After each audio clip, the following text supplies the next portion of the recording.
আমি আগৰ পৰা আপুনি কৰবাত মই দেখিছে আজি 2 বছৰ দিন ধৰি আমি সামগ্ৰী ইলেকশ্যনৰ সময়ৰ পৰা বাই ইলেকশ্যনৰ সময়ৰ পৰা কৈ আছিলোঁ যে কংগ্ৰেছ আৰু ৰাইজৰ দলৰ মিত্ৰতা হ'ব আৰু অখিল গগৈ নিজে জিকাৰ স্বাৰ্থত এখন আসন লৈ হলেও মিত্ৰতা কৰিব সেইকাৰণে কংগ্ৰেছৰ ভৰিত ধৰি ধৰি মিত্ৰতা কৰিলে আপুনি দেখিছে আৰু মিত্ৰতা কৰি ৰাইজৰ দল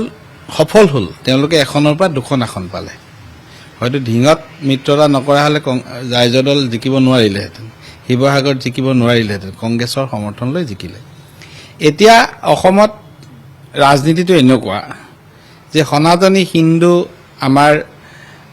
লোকসকলে 102খন আসন ঠিক কৰি দিছে যে এই আসনখিনি আমি একতাৰে থাকিম বাকি 24খন আসনৰ কাৰণে মিয়া অধ্যুষিত অঞ্চলত তেওঁলোকৰ এটা প্ৰতিদ্বন্দিতা হ'ব এই প্ৰতিদ্বন্দিতাত বিজেপি অখিল গগৈৰ কাৰণে শত্ৰু নহয় কংগ্ৰেছক যিমানে নাইকিয়া কৰিব পাৰিব অখিল গগৈ হয়তো কাইলে 3টা 4টা 5টা 6টা সিটলৈ যাব মিয়া অঞ্চলত গতিকে খুব ষ্ট্ৰেটেজিক্যালি পৰিকল্পিতভাৱে নিৰ্বাচন হেখুৱাৰ পাছতে তেওঁ কংগ্ৰেছক আক্ৰমণ কৰিছে আৰু কংগ্ৰেছটো একেবাৰে নাইকিয়া কৰিবলৈ যত্ন কৰিব ভোট গণনাৰ এদিন আগত একেলগে ভোজ ভাত খায় ককালত ধৰি ডিঙিত ধৰি ফটো তোলা